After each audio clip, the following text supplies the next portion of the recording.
You can start recording in about 30 seconds.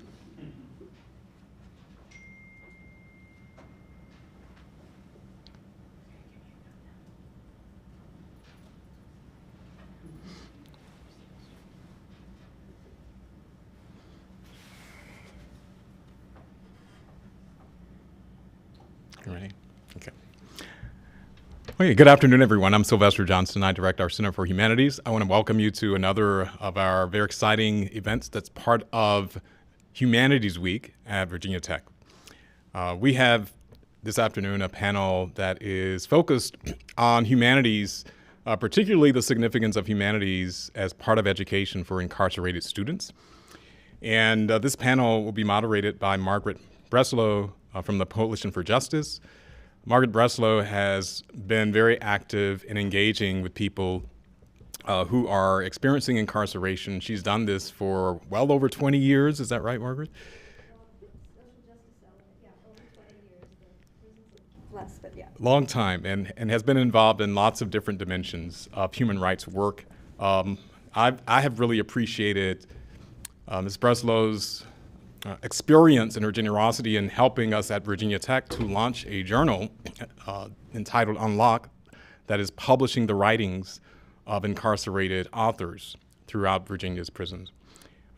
Margaret has helped us to engage in very important ways. Virginia Tech taught a course that was a humanities course in one of Virginia's prisons last fall, and we'll be repeating for a second time the offering of a humanities course during the summer of 2023. I know a number of faculty members at Virginia Tech are interested in supporting this initiative, so our Center for Humanities will be reaching out to you about that summer, the summer aim to create another course for summer 2023. So Margaret Breslau will be moderating our panel today. We have with us as well 3 other members of the panel, whom I'll briefly introduce. Hassan Shabazz, you can wave your hand when I call your name, spent 23 and a half years in prison, but used his time wisely and has devoted his life to the struggle for freedom, justice, and equality. While incarcerated, Mr. Shabazz became a certified paralegal and served as a jailhouse lawyer. He co-founded Virginia Prisoner of Conscience and their Prisoners' Rights Clinic. He's also a member of the Coalition for Justice and works with several prison justice organizations. In addition, he's a writer and an artist and uses spoken word and music as a vehicle for his activism and advocacy. Wize Shahid is also on the panel today. Wize Shahid is also known as his name is Allah King Wize, but also known as Wize Shahid. He's a published author, an artist, a youth mentor, a prison social justice advocate, an aspiring psychologist, a representative of 5% Nation of Gods and Earths, and a former prisoner of over 20 plus years in the Virginia Department of Corrections. And so he will be sharing his insights on the panel today as well. And we have Shakil Ali. Shakil Ali is a president and CEO of TRAP, which stands for Total Reality Approach Process. This organization is committed to ending systemic racial injustice, ending the disproportionate mass incarceration of African peoples, and protecting human rights. Mr. Ali spent 24 years in Virginia's penal system. Please join me in welcoming these panelists.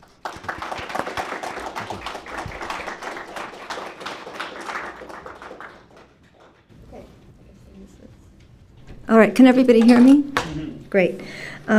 So yeah, and I would like to introduce Dr. Johnson's work. And I'm going to do it by reading a letter that was sent to me from one of the students that took part in his humanities class over the summer.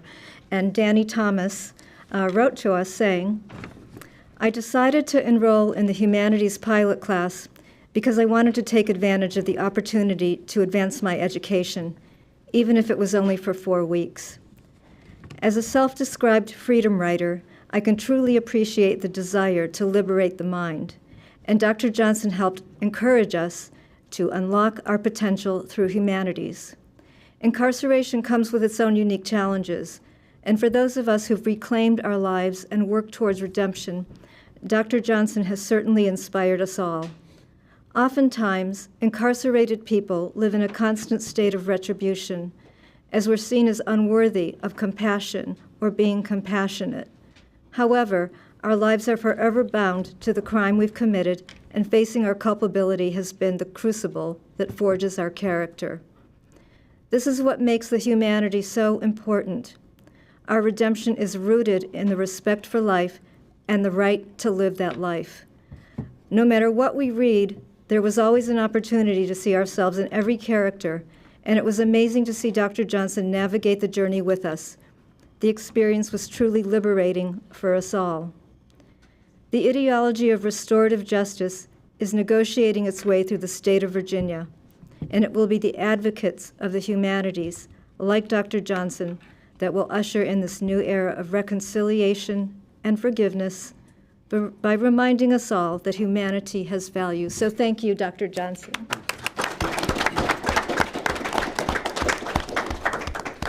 I thought we'd just start by, I was really impressed with the speaker before us, and Robert Newman talked about our experiences, like telling our stories. So we're all going to tell a little bit about our story and how we got to this point in whatever way we want. So I'll just start with me. There was a lot of our work with the Coalition for Justice has been in education and empowerment. And there was a point where I really wanted to think about the day-to-day work. I took my time to think about what I thought is the civil rights crisis of our time, and I see it as detention. Detention takes many forms, and it can be prisons, jails, civil confinement. It's farm workers with H-2A visas, undocumented people. It's people at the border who can't move freely. They're all forms of detention, and in my opinion, that's all part of the abolitionist spectrum. So when I was thinking about prisons, I have never been in prison or jail. I didn't know anyone who'd really been in prison or jail. So I started writing to prisoners, and Hassan was actually one of the first people I wrote to. We've been writing a long time. And everything I've learned about mass incarceration, particularly as it applies to our state, I've learned from people on the inside. They inform our work, they empower us, and I think it's especially important to hear their stories. So I'm just going to say we do human rights work. We do the work of social justice through a lens of humanism and dignity. The journal is one part of it, but we also put out a newsletter every month that goes to every single prison in our state. We've always included the writing of people in prison. Their words are powerful. So that having said that, we're just going to go down the line and you tell your story, Shakil. You're first. How's everybody doing? Good. First, I want to thank Ms. Margaret, Mr. Sylvester. I want to thank you all for allowing us the opportunity to come here and speak to you all. So how did I get here? First, I'm a product of the failure of society. I grew up in a family, dysfunctional family, where my father was an alcoholic who verbally and physically abused me and my mother. I had a lot of challenges growing up that led me to a life of crime. It caused me to receive a 48-year prison sentence. I spent 24 years in Virginia's penal system, sometime in solitary confinement. I've been home now approximately 5 years. And what brings me to this table right here is that I've been an advocate ever since I stepped outside those doors. I had a 5-year goal, plan, set. I've reached every single goal except for one. I'm still working on it. But I know that I had to give back. I was an individual who tore our community up, who turned our community into what it is, and so I feel obligated to give back. And so I work every day, 7 days a week, advocating for those brothers and sisters that I left behind in prison, and for those individuals that are formerly incarcerated that's having a difficult time out here. Because a lot of times we come out of prison worse off than we were when we went inside of prison. My advice to anybody that comes out of prison is to first seek therapy. Because some way, some shape, some form, we veered off the path. And I always believe that we are not We're not born criminals. We were turned into criminals. I firmly believe that. That's my word. I'm sticking to it, no matter. So, I also want to say, when we speak about humanities, and I'm going to be real brief, and I want to say that human life has always been expendable. Any history book you read, any book about war, since Cain and Abel, human life has always been expendable, especially in a world that is bent on violence and war. And at that time, it ignores the social and the physical needs of many of its inhabitants. Us being on the other side of the wall, we were those inhabitants inside those prison walls. And so a lot of times, we don't receive human dignity. We're treated less than animals. And if you haven't been on that side, some of you may not ever understand what I'm saying unless you've been there. And so what brings me here today is to try to share some of that with you, and so we can have a different view and a different perspective of who we are in this life. Well, just moving right along. Peace and solidarity to the unified human family that I see before me. For myself, my story is not unlike these gentlemen here, because we all went through our trials and tribulations to a certain degree that brought us to prison. For me, my family had groomed me to be an athlete, to be an artist, right? To be a loving and caring human being. My father taught me how to be a man. My father was there throughout my whole childhood, my mother as well. But something happens along the way, right? Social ills that plague many of us, that we may not have a direct relationship with that ill at a particular time, but what they say, like, you don't know until it hits you, right? And so for me, I was going to college. I was at Virginia Commonwealth University. I was majoring in sociology. For all intent and purposes, I said that I wanted to be a lawyer. I had no idea that it would come through this vein.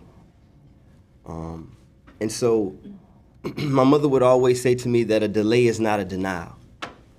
That just because something happened to you, you do not have to allow your circumstances to define your reality.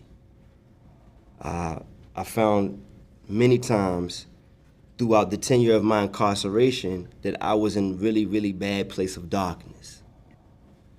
And so the way I would escape that and help others to escape it is I would use my art, right? I would use spoken word, I would use music, I would use lyricism in a way that would liberate the spirit, because that was many times the only way I was able to get through.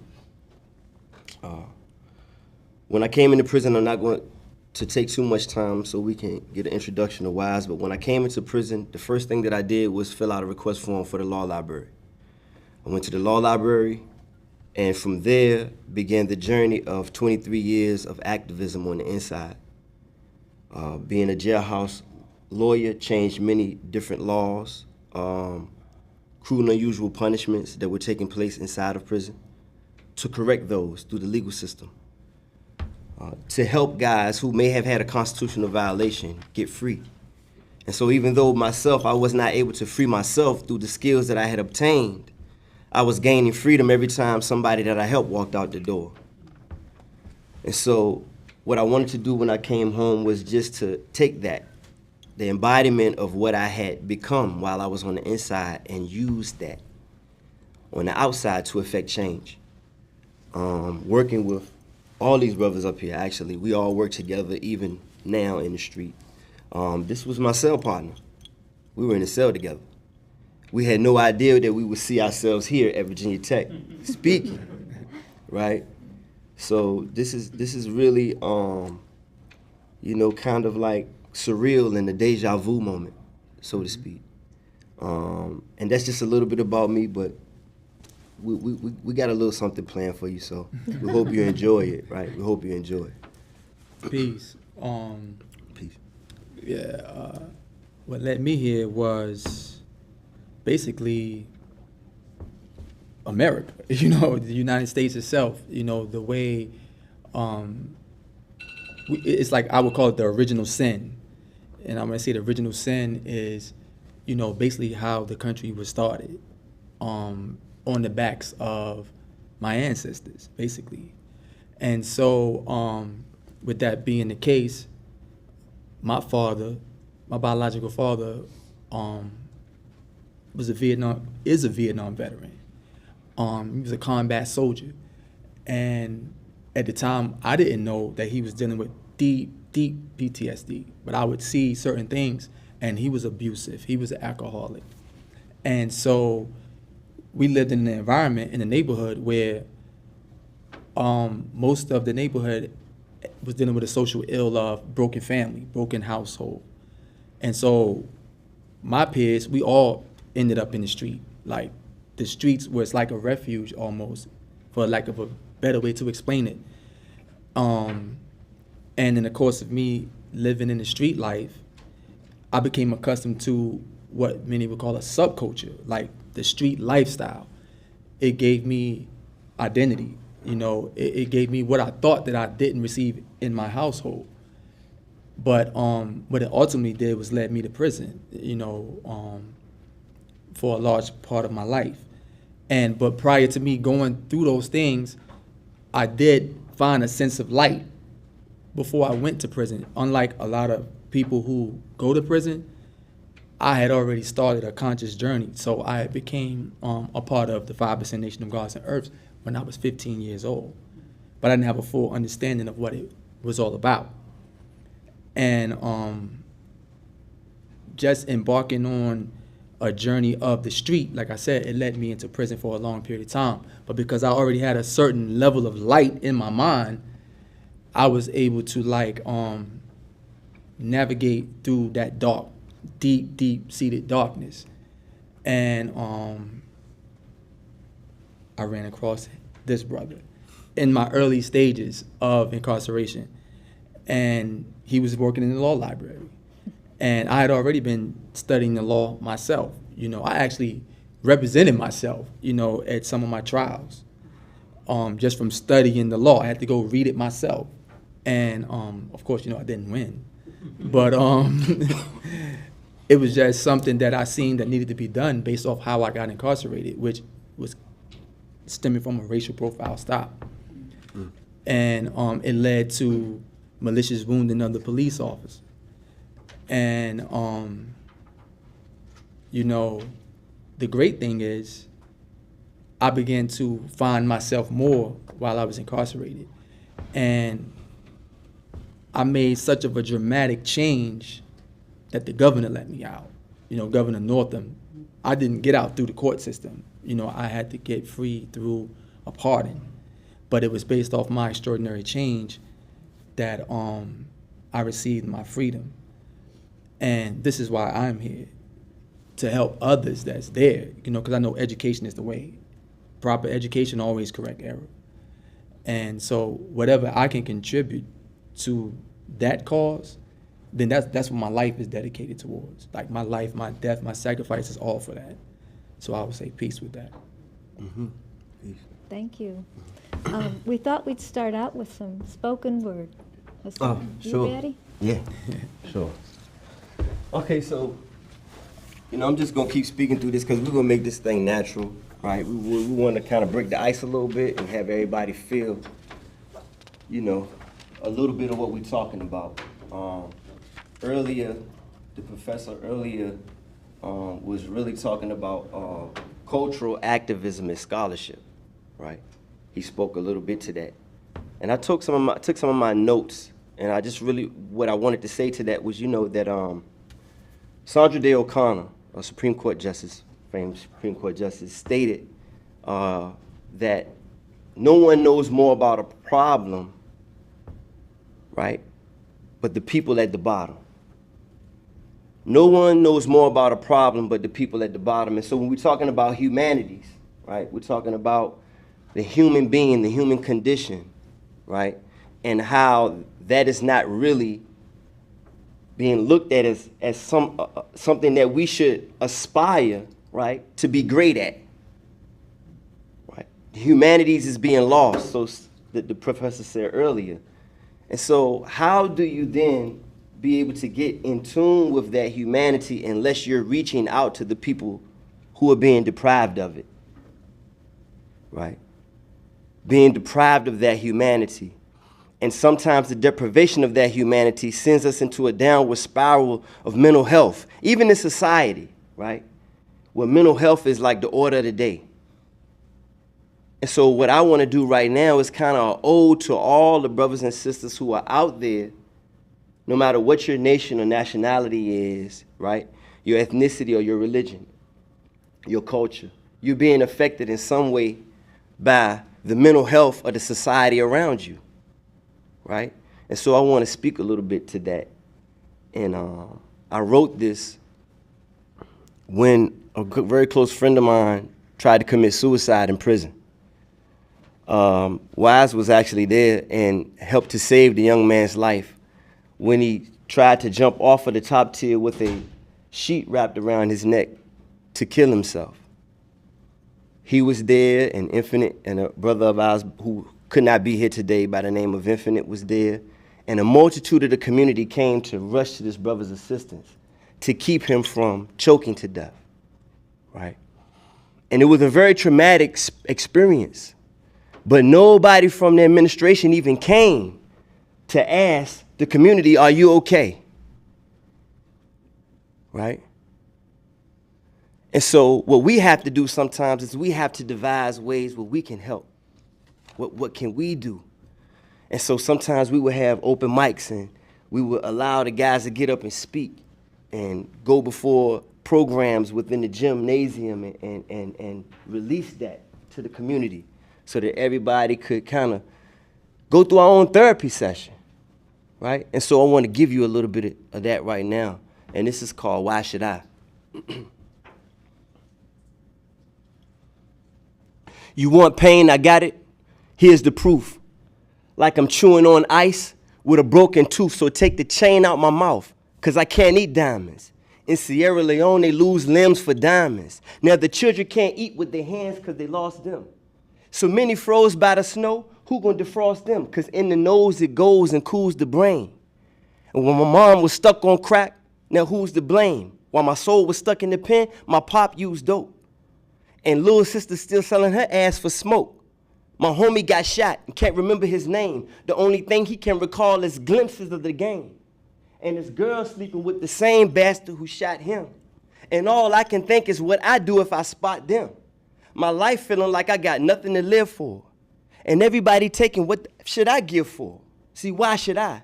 Give a damn if I live or die. I can't see ground or sky. The only thing I see is straight up ahead. And at the end of this road, we all end up dead. But when I get out of the pen, this time I strive to win, taking the pain within and making it my friend. And then together we'll defeat this hell. Somehow, some way, someday we're going to prevail. What do you do when the world caves in around you and you don't have the tools to dig your way through, and you start to suffocate from the time they gave, and the judge take away time that you can't save? And the sad thing is that this is the bed you've made, and your girl laying with Jody like you got played. So you play it off by lifting weights and shooting ball. Don't change that you ain't seen your son since last fall, and she got the gall pressing you for child support. You barely got enough money for your own support. The state check pay you $32 a stack. Can you go to commissary and give that right back? Hard to save that. Hard to save your pride, and it's hard to swallow members of your family died. And you steady thinking that you wasn't there for them. This life can sometimes make you want to scream within, why should I?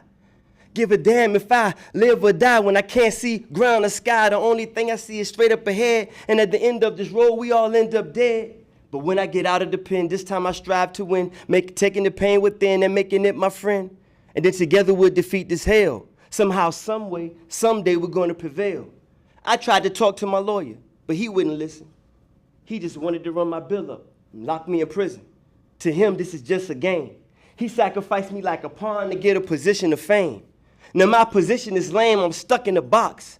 Just a number in the system, increasing the stocks, and this music is my way to vent. I'm Superman, but prison has been the kryptonite that I can't dent. Remain Clark Kent, identity unknown. Hidden from the world until my time to take the throne. And I'm not alone, no, I got a lot of support from every one of y'all that could give me the same report. Cause they still cage us like animals for sport. So I put my pain on a record they can't distort, and I use it to destroy these demons. They be eating at my soul to keep me from screaming, why should I? Give a damn if I live or die when I can't see ground or sky. The only thing I see is straight up ahead, and at the end of this road, we all end up dead.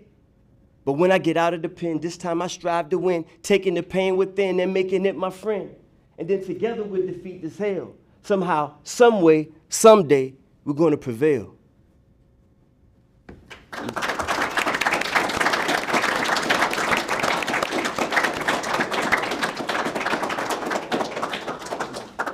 Thank you.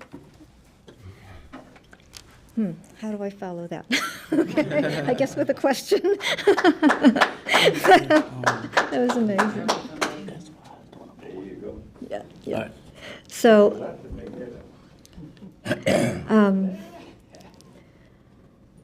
when we talk about humanities, even though there might not be classes and programs in prisons, I'm always amazed at how people can create it and build their own world. And so we celebrate that right now. And I'm glad we were all here to share that. But speaking about what is actually happening in prisons in terms of programs and classes, can you speak about what opportunities there are for people in prison? It's so vague. Like, Come on with it, man. Come with it. what type of opportunities? As far as education go, not many. When I first entered the penal system in 1994, we were allowed at that time to receive Pell Grants. And so at that time, a couple of the community colleges come in and teach us. And then these Pell Grants was taken away. I don't know what it's like now, but I do know that it's very hard to receive a degree when I was there, because there are certain books the prison don't allow you to have. If they're a hardback book, they don't want you to have hardback books because they believe that these hardback books can be used as weapons. So if you have a class and that's a hardback book, you can't take that class. Sometimes if you're even taking a class that the community college comes in and you have a lockdown, you may have a lockdown for 1 week, 2 weeks, 3 weeks. It depends on the severity of why that lockdown takes place. And so now you're missing class. So it's kind of difficult, but what we do is you hear us speak, we're sort of self-taught. You know, we'll buy books and we'll read and we'll study and we'll teach each other, because we wholeheartedly but firmly believe in each one teach one. And so in our circles, that if I know something, then I'm going to teach him. If he knows something, he's going to teach me. And so we kind of like get into our own little circles. What Wize was speaking about, we used to have, they call them ciphers. I don't know if y'all ever seen BET, but they have a thing they call a cipher, where they rap at. Well, in prison, we have ciphers to where you get into a circle, and if I had some information that I had read, I would get into the middle of the circle, and I would share this with the circle. And I would get out and somebody else would come in if they read something that they wanted to share with the community, or, hey, I read this, they would read it. Or they would get in there and they may speak spoken word like Hassan just did to the circle. And so this is how information is passed on from one prisoner to the next. And so we are our own gatekeepers. Like I said, we're kind of like the castaways. You know, this is why you see prisons so far away in rural areas, because the old saying, out of sight, Out of mind. out of mind. And so if you put us far, far away, well, you got to go through about 16 back roads, cross a river, a bridge, cross some railroad tracks. That's where you'll find prisons. So we are our own gatekeepers. You know, we have to teach each other. And for the most part, what you see up here is not the norm. The majority of individuals in prison is not a Wize or Hassan. It's just not. So a lot of times when people see such men as these men here, some people might say, oh, prison's not too bad. Look how sharp they are. Look how smart they are. You know, but they're not the norm. Those are the individuals who applied themselves. Those are the individuals who sat down at nighttime and read and study and go to the law library every day. That's what they do. What we see, some of you, we pray that you never have to see a day in your life. The things we have witnessed inside prisons. It's inhumane, and I think that we never even think about that there was a time when prisons didn't even exist. There was a time. Mm-hmm. And so if you go back to the foundation of when the first prison came up, you will understand that we are a result of that slavery was just passed on from the plantation to the prison. And I often say that prisons are just slave ships on land. So we just got to be mindful of that. Hassan, can you talk about some of the programs that you developed, though? Oh, yeah. While we were inside, just speaking briefly, I actually had an opportunity to speak at Cold Springs. And shout out to, Jeffrey Brown there, Assistant Superintendent, Major. He was actually the unit manager for us at Augusta. Wize and myself had an opportunity to create our own reentry community. Our unit manager gave us an opportunity to say, man, do what y'all want to do. Let me see what y'all can come up with. And so we came up with not only our own program, but we came up with our own disciplinary handbook, and we came up with our own hierarchy as to how we want our community reentry model to look, right? And that we would have 9 members on our board, and then we have associate members who will be groomed to come in whenever someone leaves. And so this program went on for like 5 years, and we were instrumental in building not only that part of it, but also the programs that we would facilitate to one another, just as Shakil just spoke about. And so, how many programs did we have? About 30? I think we had about 30 programs over the years that guys had contributed by being there and, putting in their 2 cents, and it adds up.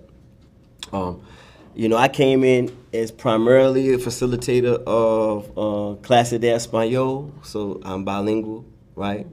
Hola, ¿cómo estás tú? Anyone that's Spanish speaking. Of course, I helped facilitate that with Jerry Mendoza, and then I got into with Wize and Infinite, and we really got together to wrap our head around what this should look like. And so we started to develop programs like ICANN, Invest in the Community Action Network, and where he can speak some more about that. We co-facilitated. We did the Eiffel Tower investment workshop, which I studied under a hedge fund broker for about 14 years of my tenure in prison, and I began to teach guys how to day trade and trade options on the stock market using an archaic format, but it still works, right? I used to draw my charts. You can look at them on, like now, I had to get used to seeing them after drawing them for so many years, right? I had to get used to seeing them just pop up for me, like, oh man, I ain't got to draw it. I can look at 100 charts now rather than 20, right? So we used to teach that. That was investment for like economics tower, the Eiffel Tower. And then we had creative writing. And then we had family reunification, Coronation Journal, Lab, right? All these different programs, life and business. Sorry. Right? Where we would equate life to a business and help guys to start to develop their personal mission in life as well as their mission statement for their business, right? And so these are the things that we was able to develop, and we worked, and we did this for like 5 or 6 years. unfortunately, the gas ran out. And the reason why the gas ran out was not because it wasn't working, but because it didn't fit into the ideals of certain people in the administration who wanted to shape it in the way that they wanted it, right? Not just in a way that works, because what we did work, it was working fine. But if you can't put your little spin on it, if you can't tag it and make it yours and say it's yours, then you don't want it. And so when we refused to sign over our programs, right, when we would not get any compensation, it went, right? They crashed the whole program. And then, of course, now, Mr. Jeffrey Brown is now at Cold Springs, but these are some of the things that we was able to do over the years while we was incarcerated to help one another, educate one another.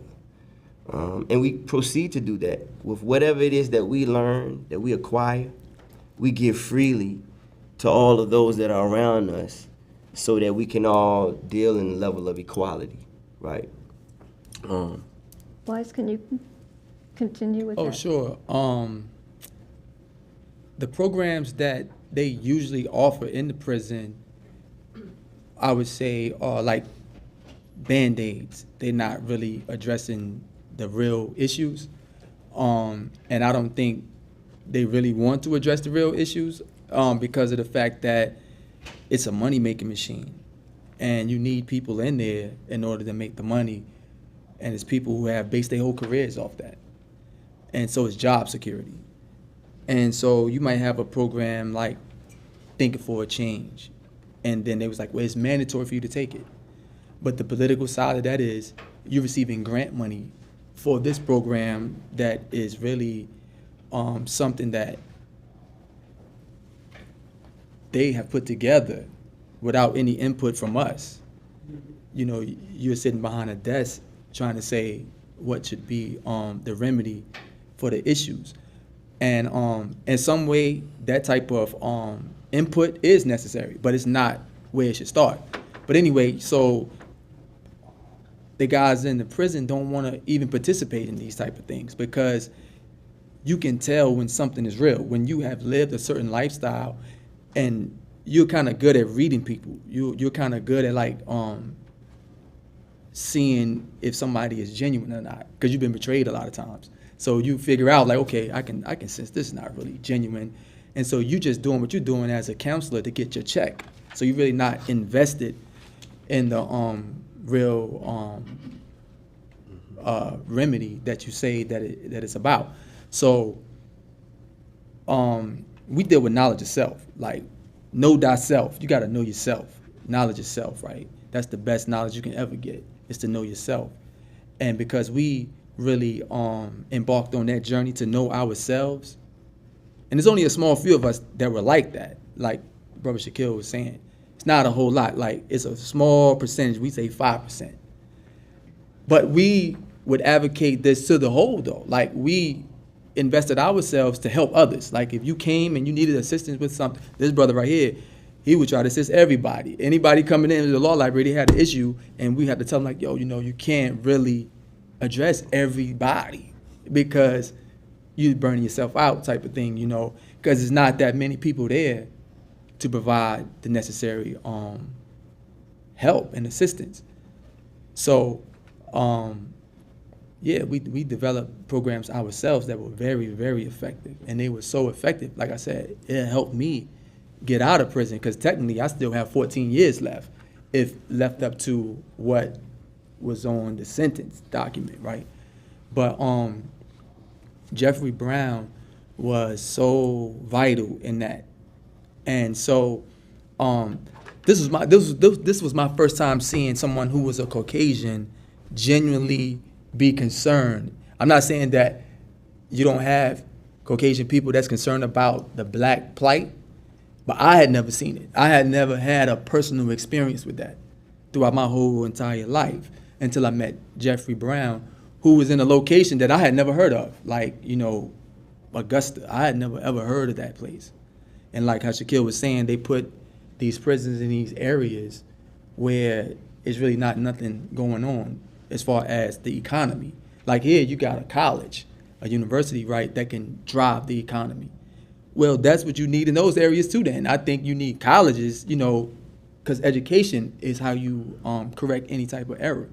But instead, it's these, like Shakil said, these plantations on land, or these slave ships on land. And so you warehousing individuals, and it's a deplorable, deep-seated, inhumane situation. But however, though, I want to say this part, that's nothing new. Because why? Slavery itself was that. You get what I'm saying? If you think about, I'm the type of person, I'm real raw when it comes to this, because that's the only way you're going to get to the solution. And that's why I think we're here, is to see what the solution is, because we really already kind of know what the problem is. But when you look at slavery, they didn't say reform slavery. We need reform for slavery. They said we need to abolish slavery. So just criminal justice reform is really not really getting to the real matter. And so people had to fight for that. People lost their life. People physically lost their life just for black people to be able to have what's naturally afforded to a human, which is my free will to choose to do what I choose to do. However, we were property. And so that was a norm, though. That was like normalized. And so prison now has become normalized the same way slavery was normalized. And all the ones who sought to change it, like John Brown or Frederick Douglass, prison abolitionists, they were putting their life on the line. They were breaking the law. For me to seek freedom, I was breaking the law. For me to read a book, I was breaking the law. You get what I'm saying? It was illegal for a black person to read a book. So now they may say, well, if I sold some crack cocaine, I'm breaking the law. I'm breaking the law. And now the law have always been used to justify, well, we can just do this right here. We can get away. It's nothing wrong with doing this. You need to be locked up like this. We don't need to really educate you for real. We can take away the Pell Grant. So, but we always fought for ourselves. That's where the knowledge of self come in. And so I love to see this because it was a collaboration of black and white and all who were freedom fighters or who was just really living out what you wrote in the Constitution. Liberty and justice for who? All. And so this is a very significant thing, I would say that. I just wanted to speak a little bit about Virginia. Parole was abolished in 1995. Now, I look at the parole release every month, and I report it in our newsletter. In December, 5 people were paroled, 3 of them because of geriatric. Before that, it was 4. Before that, it was 0. Now, when I look at the parole release documentation, it'll tell you the reason to grant, it'll tell you the reason not to grant. And one thing that's always in those reports is education and participation in program. If they're going to grant parole and use that as a basis, and they're going to deny parole because you haven't had education and program, and yet they don't get delivering it, what do you do? Right. You have some comment on that? Yeah, I most definitely, because I had something on my heart anyway as pertaining to that and then what Wize just said and tying that all in together toward one of the big reasons why we're here and we're talking about education inside of prison, right? But listen to what you're saying though, right? Education inside of prison, right? Prison was never, ever built to educate anyone, right? It's punitive as the basic concept of prison. If you go into penitence and penitentiary and where that comes from, the term comes from, it's a Quaker term. It comes from what? The way that they had prisons built. And there wasn't no black people in these prisons. I want to say that first and foremost, right? A penitentiary wasn't meant for black folk. Black folk worked on the chain gang.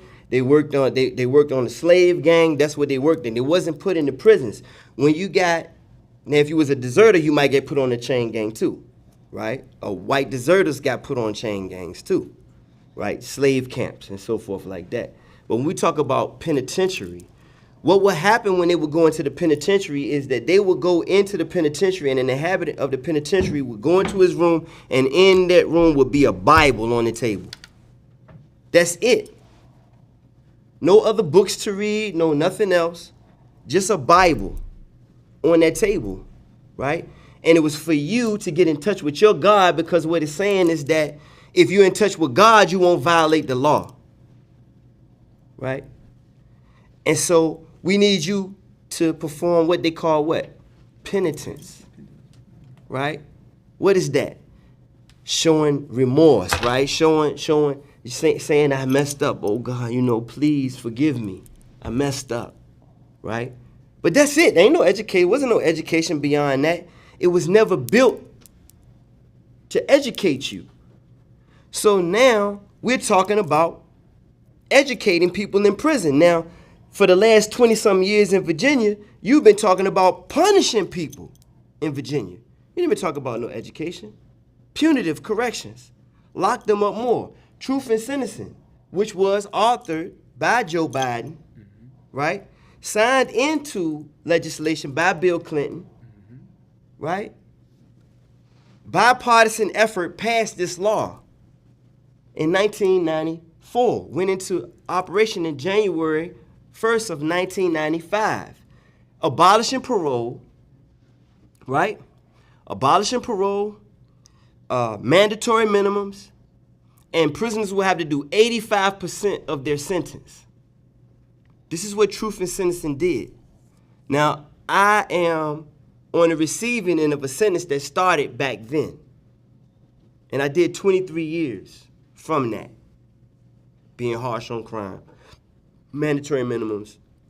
All that played a part in, and no parole. All that played a part in the time that I did, the 23 years that I had to do. See, I'm a firm believer that I was ready, years ago to come home and do this work, right? But I was kept beyond that, and I had to watch as young men was coming into prison that could have been my son, right? Young women that could have been my daughter, and I communicate with them, writing them and just trying to make sure that they're okay and saying, man, I'm sorry, I messed up for my part in what led you down the wrong path, because I didn't know. I was out of my mind. I didn't have no knowledge of self. And as I began to gain that knowledge of self, I was in somewhat of a conundrum, right? A fight between good and evil within myself. And that's where we go into mental health, right? What it means to be human when you start to lose your humanity or feel like you're not being treated as such. You begin to react that way, right? When in Rome, do as the Romans do. But if you take a scholar and throw him in with gladiators, he better learn how to fight, or he won't make it out, right? And so this is what many of us have to do when we go into prison. And you're talking about educating. I'm going to say this and I'm going to pass it on. But you talk about educating someone who just received a 26-year sentence. In his mind, he can't even think about going to GED or nothing else. He's trying to figure out what just happened to me. How do I deal with this? And now I'm trying to figure out how not to go off the deep end, because I don't think I have nothing else to live for. And I got 26 years, and you talking about get a GED? That's the last thing on my mind. You know what I'm trying to do? Get an opioid to numb my pain. And that opioid epidemic is that high in prison, right? Because there's no hope there. No hope. Abolishment of parole. No good time, right? Mandatory minimums. And these things all weigh on that individual, and it causes mental health to crash. And so this is what you see with the opioid epidemic going on in prison and in society. Same thing, right? We're going to talk about America being prison. We'll talk about that in a minute. Yeah. Wize, do you have something to say about that? Well, basically, when he touched on the part about the opioid, because I was in prison prior to that becoming a major, major thing. And it took some time for that law to really impact people, the truth in sentencing, because new people was coming in slowly at first. So they built prisons like Red Onion, Wallens Ridge, far, far away, right? Places I never heard of. And so they shipped away people that were, I would say, strong-minded type of people who could have like mentored individuals when they came in to kind of give them some education on, okay, this is how you really function in this situation to deal with that pressure that he's talking about. You got hit with all this time. How can you deal with it? Under the old law, the reason why you didn't have an opioid epidemic is because you had parole available. You had that hope. You know what? I, change myself as best as I can, form myself from the ways that I was thinking that led me in here. I could go and get a college degree at that time. I can go get my master's degree at one time in the prison system.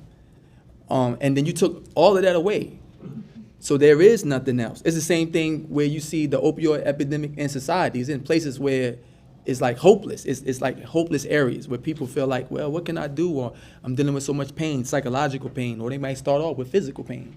And then, it's a coping mechanism. But then the addictive properties, you can't get off of it now. You're trying to figure out, how can I get off of it? You might want to get off of it, but it's overpowering your will. And so the only way to change that, because it's about change, it's about solutions. The solution is education, right? The proper type of education. You got to open the doors of the prison up to let us go inside the prison to be able to show those that's there an example of what change looks like. Mm-hmm. You have to let those who are recovering addicts go before the ones that's on it and show them what change looked like. It take that type of approach along with academia, collaboration, to bring forth certain solutions. And we have to say, we have to get away from the part about where the underlying racism is involved. Because when you think about it, when we say the opioid epidemic, I heard like Western region of Virginia has like the highest level of opioid death type of thing. But then you would say, well, in Lawrenceville prison, you would have the highest level of opioid deaths, and that's in a region that's black people, where black people are at. Right. So it's affecting both. It's affecting black and white, but it's affecting the poor black. I mean, not all the black, but the poor white. It's really not an issue where it's like rich white people are kind of like being affected by that. I'm not saying that it's not no rich white people that have an addiction, but these things are related to class. It's related to the economics. So because access for help and yeah. resources, yeah. But it's interesting to me, like the parole thing. They demand education, but they don't provide it. Right. And if you don't take a program, if you decide I don't want to take this program, or you get a charge. You can't right? do that. Yeah, true. Yeah. So you're punished in all these other ways that intersect for failure, really, right? Yeah. So. Oh man. I'm always so amazed at what people do in prison, despite everything. And I think at this time we're going to hear from Shakil. He's going to read a poem that Richard Good wrote. He's at Buckingham Correctional. He's a very gifted writer. And the next issue of Unlocked, our journal, is going to be out on the 24th, and Richard's got 3 poems in there, but this is a poem that he recently wrote. Let me read it from here. Mm-hmm. This is a poem written by what's his name? Richard. I couldn't pronounce his middle name. Balthany. Richard Balthany Good.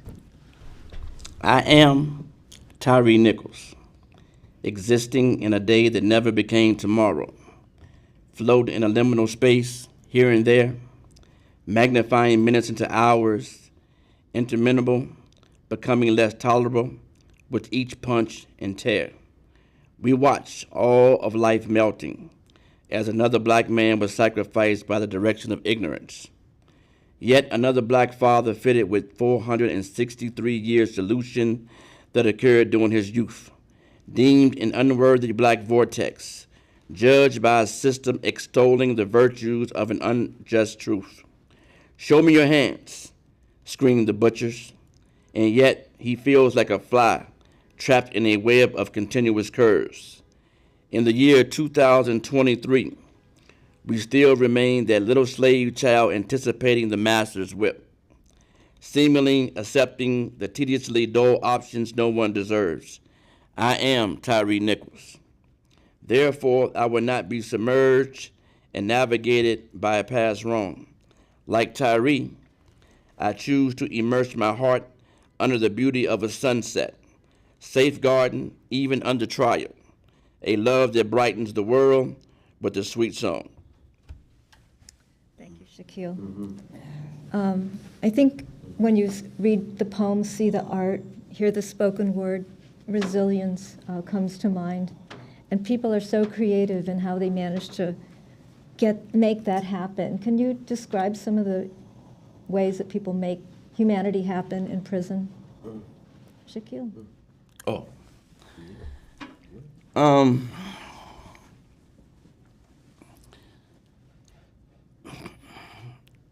Prison's a dark place. It's real dark. And you hear stories about the great things that we do in prison, but you will never get the reality until you hear about the horrors. And I want you to imagine a place probably about as big as your bathroom. And I want you to imagine yourself in that bathroom. You have to live in there, you read in there, you eat in there, and you share this space with another person. We have people like that have done this for 20 years, 25, 30, 40. I know an individual that's been incarcerated now for 56 years. We're working trying to get him out. 56 years, going on 57 this year, that he's been incarcerated. So I don't believe in coincidences. The poem that Miss Margaret gave me to read, I just want everybody to understand this, that every major issue or problems that we have in this society, and we have many. We have many. And I do not believe that any of them can be solved until first we solve the race problem in this country. Neely Fuller said that if you do not understand racism, white supremacy, what it is, and how it works, everything else that you think you understand will only confuse you. And so you have to understand the parallel between prisons and those that we say that are free in society, because we've never been free as a people in this country. Now, we do have liberties, and liberties and freedoms are different. Freedoms is that you are free to go where you want to go, say what you want to say, and almost do what you want to do. Liberties, you make and say what you want to do, but it's by the permission of somebody else. You can go where you want to go, but it's by the permission of somebody else. And so throughout this country, we've always had permission to do what we wanted to do. So we have liberties, we don't have freedoms in this country. There's a difference between empathy and sympathy. There are not enough people in this world that are empathetic towards our plight in this country. And so you have to have a narrative of who we are as prisoners. And so most people in society will devalue us because this is the narrative that they give. And if that's the only narrative that you know, then when you see me in the elevator, you'll hold real tight to your purse. And you may do this consciously or unconsciously, but you'll do it because my skin scares you. If you didn't even know me, just by the mere fact that I'm black, you would be afraid of me. You would think I was violent. You would think I was a robber. And this narrative had been betrayed since we were little kids, even watching cartoons. We can watch Bugs Bunny. For you kids, you probably don't know who Bugs Bunny is.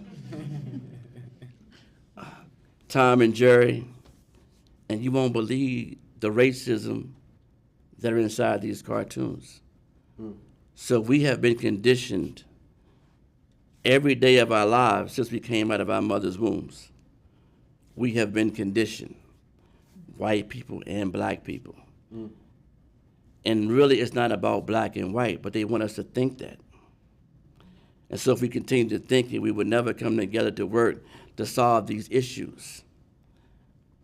The real thing is, it's about slave master versus livestock.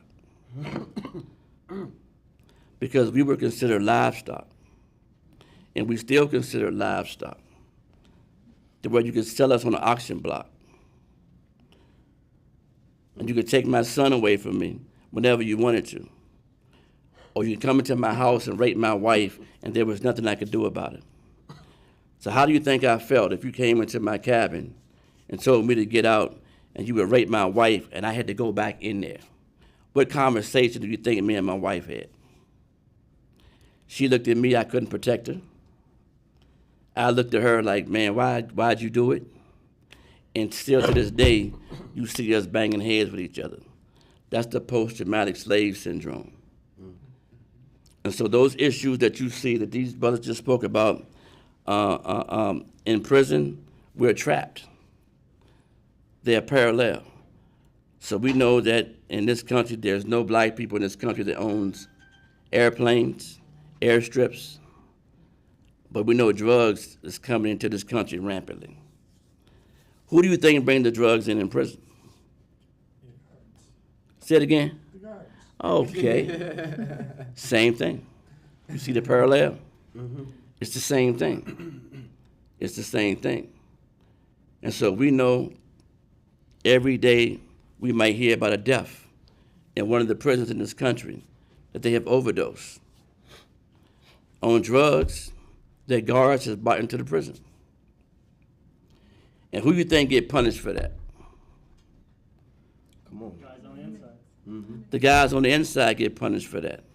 Rules are changed, laws are changed. And so when Wize was speaking about laws, the first thing I thought about is that racism is in the hearts of people.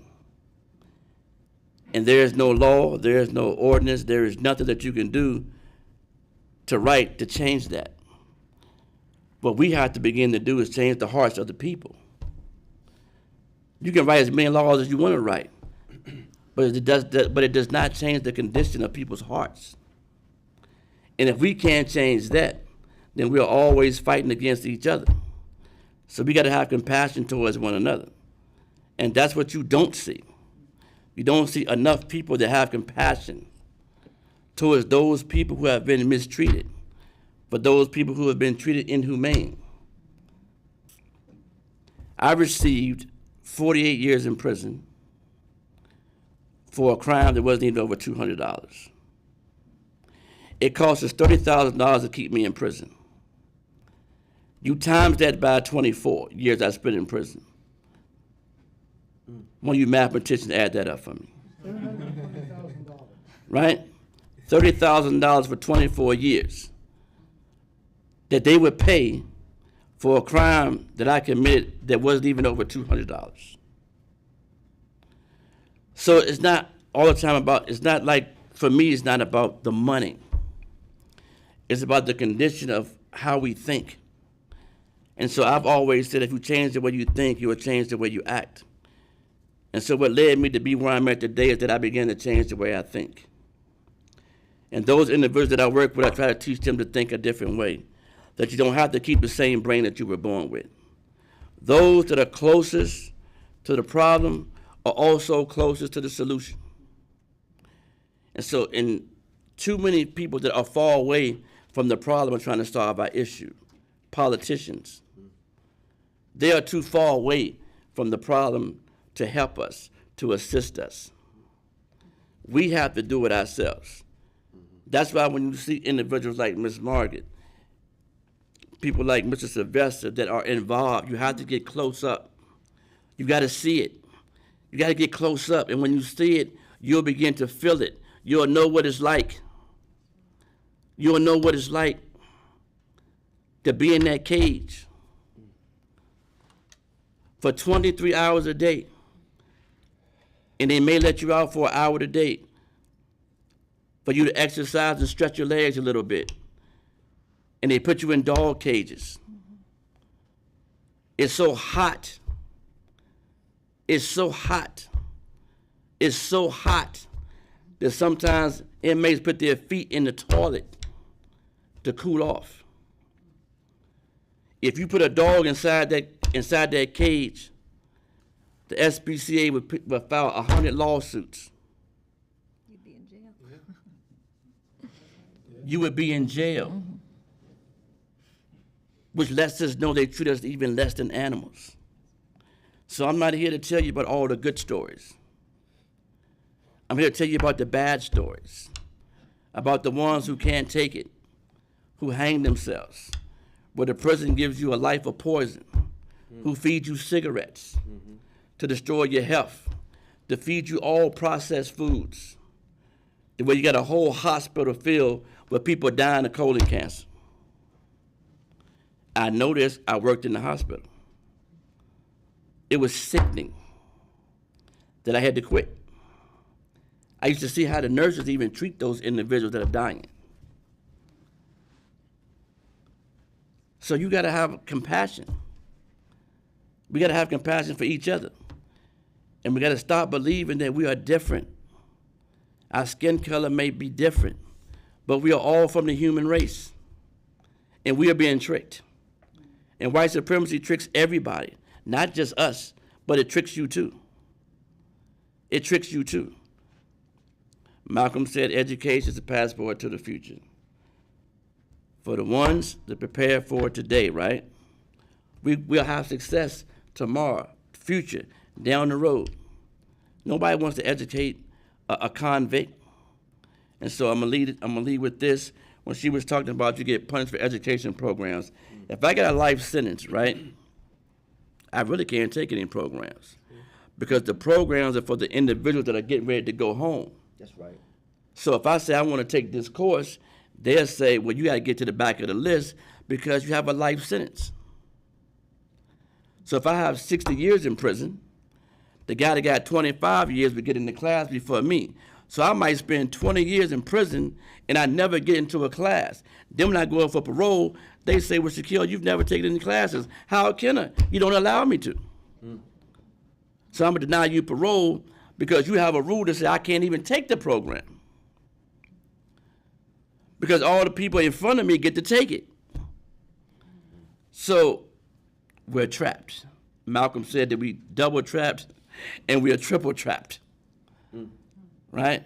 We're trapped in society, you know, and we're also trapped inside these institutions. And we need individuals like you to come here today because you could have been anywhere else. And so I'm grateful that you're here today because I know that you want to make change. Right. So, you know, I'm honored even to be among you because I know the people in this room, you're here for a reason. And I know it ain't just to hear me. Right? So I know that you're here for a reason, that you want to know. And once you are awakened to the reality, then what is your next step? Right? Say it again, Chris. It's your duty. Once you awaken, now what are you going to do about it? What are you going to do about it? That's what we need, people that's going to do something about it. I will say, though, about the class, we opened it up to everyone. It wasn't just for people getting out. So the humanities class was open to people serving life sentences, too. Oh, yeah, I thought that was the most important. Great. Mm-hmm. That's great. Yeah, it was good. Yeah, that's great. So, Wize, you going to sing for us? I'm not really going to sing, but I was singing a little. There's a little bit of singing in there. Yeah. Come with it. So, oh yeah, for me, you know, I'm an artist as well. I had, you know, a basis for a career before I got locked up. But my incarceration took that part away, but I still do it because it's therapeutic. It's something that it eases the pressure. It's like a relief from what the experiences were in the street and locked up, like post-traumatic stress, So art, like the guy was speaking up here, the dean, he said it was the dean, the professor, right? He said, empathy can be built through storytelling. You see what I'm saying? So through music, through art, you can tell a story. And it can allow you to relate through the vibe, through the energy. You might not can relate specifically to the story, but music unite everybody. That's something that music does. So this right here, I wrote this when I was incarcerated, but I recorded it when I came home. And it's called Gangsters Don't Live Long. And for me, my strong point is the young. And the youth that's in here now, the young individual, y'all the one who really can make the change. The young people, I don't know really where, all y'all see, some of you who came from the high school, the responsibility really falls on you. That's the main thing, because you have your life ahead of you and you have creative ideas. Some of the ideas that have been used by us are maybe outdated. And sometimes we don't want to let it go, but we got to give the youth the platform. That's how it all changes. And the black and white got to unite. The young, this was the father of my nation. He said black and white got to unite to bring the children together and let the children go forth and say, this is what we need to do. But a lot of times as parents, as adults, we don't want to do that. But we got to remember, we were children one time myself. And that's what you wanted, But so, yeah, gangsters don't live long, because my young ones, they lose their life like every day. In Richmond, is a lot of, homicides going on from the lack of proper education. And you got so many black fathers incarcerated that is really nobody there to take on that responsibility to show them, how do you manage your emotions? They don't really know how to manage their emotions. You know what I'm saying? And so therefore, it's easy to kill someone. And it's like no value for life. When we say white supremacy can exist inside of a black body. It don't have to exist inside of a white body. Like, this is white supremacy is an ideology. It's an idea for hate towards blackness. That's the basis of what it's predicated on. But so yeah, this right here. Let me get into the mode of it. So it said, gangsters don't live long. Gangsters don't live long. Live by the stick, live by the pole. Live fast, die young, another lost soul. Oh, gangsters don't live long. Lost in the street is where the knowledge found me. Strapped up, selling crack cocaine. Cold on the blocks, same cold that had me cold in my heart. Pops was a drunk, was a soldier in Vietnam. I'm a son of a killer, son of a gun, son of a man. I'm the true and living God. All praise is due. 120 on cap, no cap, the power be the truth. If I say shoot, they gon' shoot. Gangsters don't live long. Gangsters don't live long. Live by the stick, live by the pole. Live fast, die young, another lost soul. Oh, I spent years up in crime. I spent years up in lockup. What you see is the bottom line. I'm the product, the result of years of pain and oppression. In my voice, you can hear the pain and aggression. I could have joined a gang.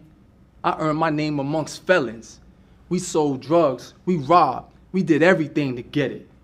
At 15, I chose the 5% with the lessons. But it took a long time for me to change from living savage. I can't front. The guards were my plug. I know it sounds crazy. I got the knowledge by selling drugs. Buck was my man.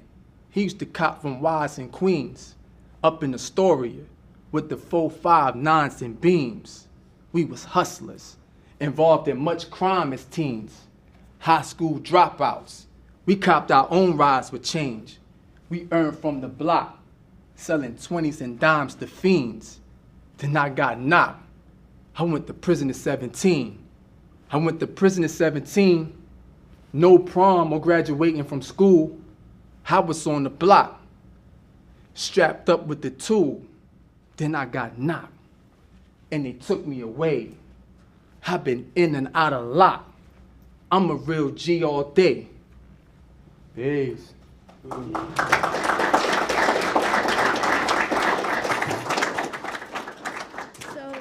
we're going to open it up to questions. Who's got a question, comment, anything?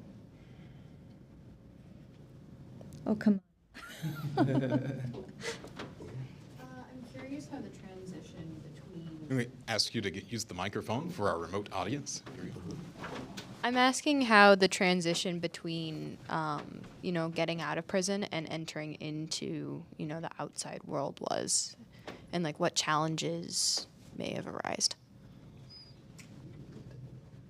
Okay, well, I guess I'll go first. I will go first because I'm the most recent in getting out.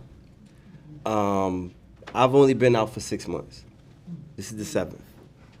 A lot of the reason why I have been able to be successful in doing everything that I have done is because of the path that I laid for myself while I was still incarcerated. I worked my way out of prison, right? Even though I maxed out my time. They didn't give me an ounce of my time back. I didn't get any more extra good time. I didn't do anything. I brought 23 and a half years straight to the door based on the 85% law, right? So I had a 26-year sentence. I did 23 and a half. My conduct in prison was excellent, was great. The only time my record became tarnished was when, because of my conduct, I was sent to a lower level with like 15 years left. And with that much time left, everybody on a level 2 having 3 years or less or what have you, they would always get the programs before me. So I went 5 years without having a program. So I had to create my own curriculum, teach myself what it is that I wanted to learn, what I wanted to do when I got out, so that I could be successful when I got out, right? And so that has allowed for me a cushion, so to speak, right? Margaret, I want to tell y'all this, right? This lady is one of the most remarkable women on the planet. And I don't say that blowing smoke. That's not what I do. She know my yay is yay and my nay is nay. I'm gonna tell you what it is. And she's been with us for over 8 years. We've done we just had the 6th annual prison justice rally on January 14th in Monroe Park. The 6th annual, right? We've done car caravans, we've done everything, and Margaret distributes the newsletter to over 1,700 prisoners in all 41 prisons across Virginia. And she does this seemingly by herself. She has some help here in the audience, right? I was like, wait a minute. I'm not gonna look. I'm not gonna say some help here in the audience, right? But what I want to say to that is that thank you, right? I want to thank you all, everybody who's had a hand in what she does. Please, really, because and she does all of it, and many times coming out of her own pocket, right? Never asking us for anything. I said, Margaret, we can pay dues. We got plenty of members. Like we can pay dues. She was like, nah, you can use that for commissary or use that for hygiene or something like that. She's never asked us for anything, right? Never. And I tell her all the time, I say, Margaret, we're going to give you your flowers before you pass. We're not going to allow you to get away from here, right, without getting your flowers, right, in a whole flower shop, because that's what she deserves, and she makes my transition easy, you see? This makes my transition easy because it allows a vein for me to do what I was doing when I was incarcerated, which was uplifting the spirit and the minds and the hearts of people, right? Famed Russian novelist Fyodor Dostoevsky said that if you want to judge the civilization of a society, then you should look into his prisons, right? I feel wholeheartedly that that's the truth, right? The worst that America has to offer is really the worst part of his face that we choose to turn a blind eye to, right? But it's still there. It's like a mole on your face that you try to cover up with makeup or whatever, right? The prison industrial complex and mass incarceration is a stain upon America through the legacy of slavery, right? And that being said, you know, I want to say this, and then I'm gonna shut my mouth because everybody know I can talk. When you look at the 13th Amendment of the United States Constitution, right, legally, the 13th Amendment says that slavery and the slave trade shall be abolished, except under the circumstances of one who's been duly convicted of a crime. And then it says Congress can enact this at any time, right? So I don't want you to think that just because it says that automatically when you're incarcerated, you have been legally put into the category of a slave, even though we understand the spirit of what's being manifested there, right? But let me tell you something even deeper. Since we're talking about humanities, right? The Universal Declaration of Human Rights, which is a United Nations document, which was incorporated by 7 countries, including America, in 1948, by the United Nations General Assembly, right? They came up with the Universal Declaration of Human Rights. And there's many rights within there, and we say these are rights. These are not liberties, right? These are rights that we say that all human beings have, right? And one of them, it says under Article 4 specifically, it says, slavery and the slave trade shall be abolished in all their forms. So, American government, United States Constitution, if you allow for slavery to exist in any way, right, that conflicts with the Universal Declaration of Human Rights, then you're in direct violation of the United Nations document, charter, the International Hague Court, and so forth, right? So what are we really looking at? If we're going to get to the crux of the human problem and humanity, then you can find the fight right in prisons, right there. Because slavery is allowed to exist and can be enacted by Congress because of the laws that have been incorporated and still exist here in this country, right? Another question? Anyone? Oh, over here. Oh, over there. 2. You can have both your questions. For time's sake, we'll have you both ask your questions, and then they can take both. Thank you so much for this panel. You talked about how prisons are almost always situated in the farthest flung corners on state prisons of the state. Can you talk a bit about what it takes to maintain relationships with people on the outside who may want to come visit you? Ooh. And we'll take, for time's sake, we'll have the other question too, and you can respond to both. So raise your hand who had the other question. I'm wondering how I can serve, or what would be like the easiest way to give back. Great question. That's a great question. Okay. The part about the far away, it's like almost next to impossible. If you get sent somewhere like Red Onion, Wallens Ridge, and Big Stone Gap, and Pound, Virginia, it's like almost next to impossible for you to see your family if you're from a place like Richmond or Norfolk, somewhere like in Central Virginia or Tidewater. And there is really nothing there to make that, so it's really breaking the family down, really. You won't get to see your child or your mother, and yeah. And they do have video visitation, but it's really terrible, and it's really expensive. Yeah. Mm-hmm. Mm-hmm. And then if someone wants to go visit, then you have to go through the degradation of coming in and being strip searched and all that, and then we have to go through the degradation of actually putting on a jumpsuit that's worn backwards, so that because of what they say is the fear of drugs. But they have done all this through visitation, and it ain't stopped no drug from getting into the prison, right? So we had to rethink rebuilding and the family connection, which is what a part of what we do in FOE, which is Freedom Over Everything. I am. Raise your hand. She is the corporate executive officer for Freedom Over Everything. started by 3 guys incarcerated. And they brought me in as public relations director. And so I like to show that these are the things that what we have working and the wheels that we have turning towards solutions, right? Rebuilding families. A lot of the mental health counseling and other things that we need because of the fact that my family is so far away that I don't get no visits. Okay, Right, Hassan, we need that. How are people going to help? Oh, that's what I was about Okay. to say. And so with that, You said that. freedom over everything. Explain to them what it means, Yeah, well, freedom over everything is really what we say, right?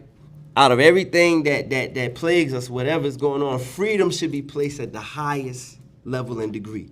Freedom for all, right?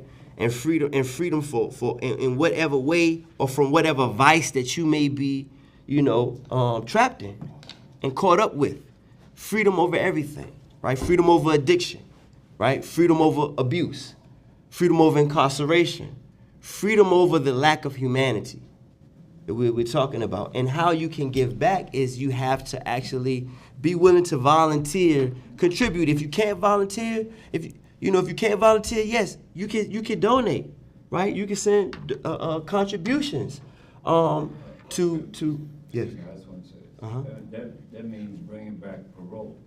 Oh yes. You gotta, I think you gotta explain that since you're talking about it. We don't have a whole lot of Well, time. we don't.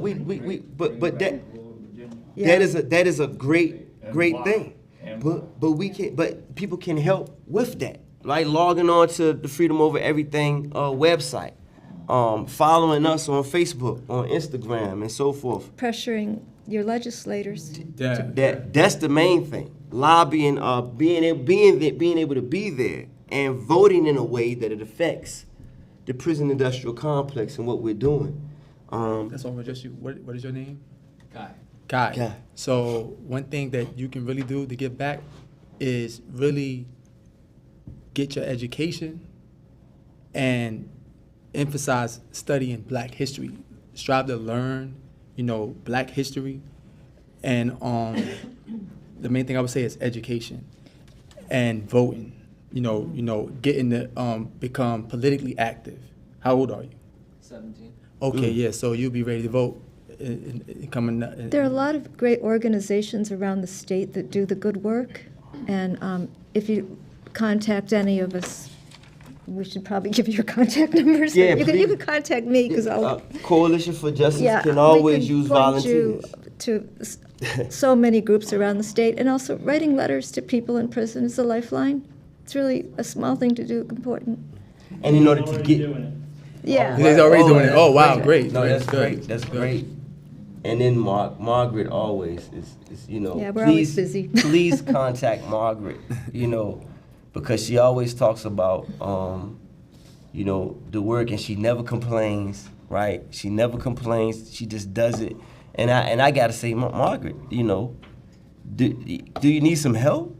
Like what could we? She said, well, I can always use some help, but I want you to go ahead and get your life straight. Do what you're doing. And I said, Margaret, please don't hesitate to call me if you need something I edited. called you for this. And so forth, right? So, yeah, she did call for this, but I'm talking about the little things, Margaret, the small things that count, right? So you can help by reaching out to the organizations like Freedom Over Everything, like Coalition for Justice, and the Virginia Prison Justice Network, which all have their own Facebook pages and their websites and stuff. So we'll make sure we get that contact information to everyone, right, Margaret? I think just showing up was really so good because most people never talk to anybody who's been in prison.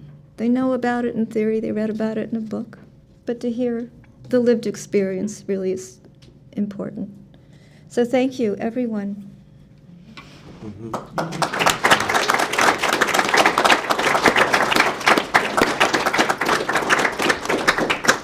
Thank you again to our panelists and all of you for joining. This concludes our section. There are other events happening throughout the week for Humanities Week at Virginia Tech. We're so glad you could make this one, so thank you again.